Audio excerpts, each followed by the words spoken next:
আজ থেকে ঠিক 23 বছর আগের কথা। এমনই এক গ্রীষ্মের রাতে নেপালের রাজধানী কাঠমান্ডুর নারায়ণ হিতি রাজপ্রাসাদে রাজপরিবারের সদস্যরা একসঙ্গে নৈশভোজে বসেছেন। হুট করে আনন্দঘন পারিবারিক সেই নৈশভোজ পরিণত হয় মৃত্যুর উৎসবে। একে একে প্রাণ যায় সবারই। 2001 সালের 1 জুন নেপালের ইতিহাসে কালো রাত বটে। অতর্কিত মুহুর্মুহু গুলিতে প্রাণ যায় নেপালের রাজা বীরেন্দ্র বীর বিক্রম শাহদেব, রানী ঐশ্বরিয়া রাজ্যলক্ষ্মী দেবী সহ রাজ পরিবারের 9 সদস্যের। এ সময় নিহত অন্যরা হলেন বীরেন্দ্রর ছেলে নির্জন প্রিন্সেস শ্রুতি রাজলক্ষ্মী, রাজার ছোট ভাই ধীরেন্দ্র বীর বিক্রম শাহদেব, রাজার বোন শান্তি ও শারদা, শারদার স্বামী কুমার খাদগা এবং রাজার চাচাতো বোন জয়ন্তী। আহত হন রাজা বীরেন্দ্রর বোন শোভা, যুবরানী শ্রুতির স্বামী কুমার গোড়ক, রাজার ভাই জ্ঞানেন্দ্রর স্ত্রী কমল ও ছেলে পরশ এবং রাজার চাচাতো কেটাকি চেস্টার।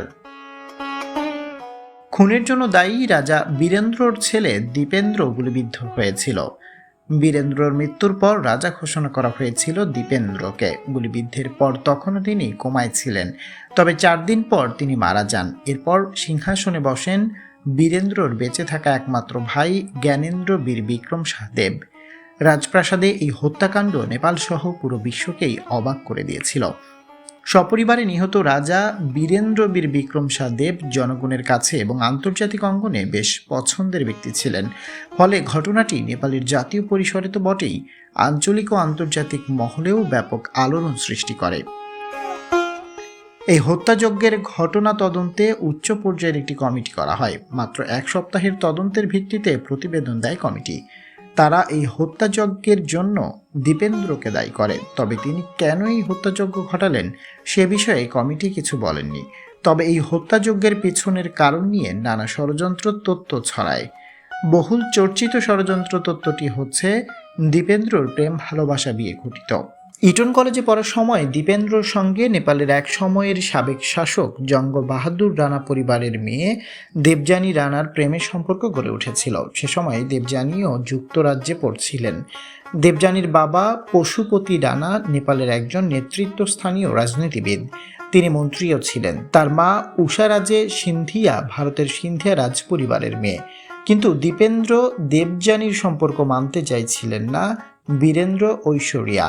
এ নিয়ে রাজ পরিবারে অসন্তোষ ছিল। তা নিয়ে জটিলতায় ক্ষিপ্ত হয়ে যুবরাজ দীপেন্দ্র মাতাল অবস্থায় সেই রাতে রাজপ্রাসাদের নৈশভোজে গুলি করে মা বাবা ভাই বোন চাচা ফুপু সহ সবাইকে গুলি করে হত্যা করেন।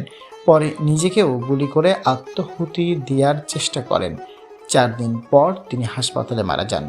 তবে তদন্ত কমিটির এই ভাষ্য মানতে পারেননি নেপালের বেশিরভাগ জনগণ ও রাজনৈতিক নেতারা। বিজয় থাপা নামের একজন বলেন, আমরা যেটা জানি যুবরাজ দীপেন্দ্রকে রাজপ্রাসাদের যে সাঁকোর নিচ থেকে উদ্ধার করে গুলিবিদ্ধ অবস্থায় হাসপাতালে নেওয়া হয় সেখানে কোনো স্বয়ংক্রিয় অস্ত্র পাওয়া যায়নি। তাহলে সেই অস্ত্র কেন উদ্ধার করা গেল না? সেই অস্ত্র গেল কোথায়? কিভাবে নিশ্চিত হওয়া গেল যে যুবরাজই খুন করেছেন? রাজপরিবারে থেকে কেউ কি এতটা নৃশংস হওয়ার শিক্ষা পেতে পারেন? তিনি আরও বলেন, আমরা নিশ্চিত না হয়ে এটি বিশ্বাস করতে চাই না যে রাজপরিবারের কেউ এই খুনের সঙ্গে জড়িত।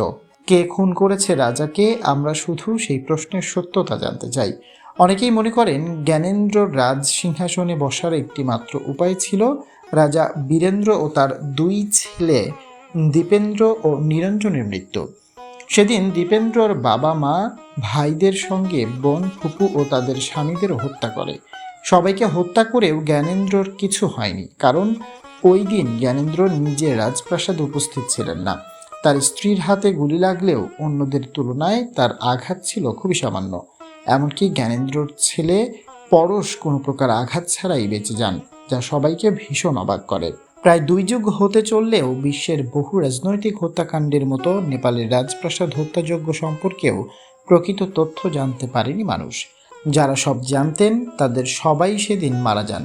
ফলে পুরো বিষয়টি রয়ে যায় রহস্যের অন্তরালে। আপনি যদি এ পর্যন্ত আমাদের ভিডিওটি দেখে থাকেন তাহলে লাইক শেয়ার দিয়ে আমাদের সাথেই থাকুন।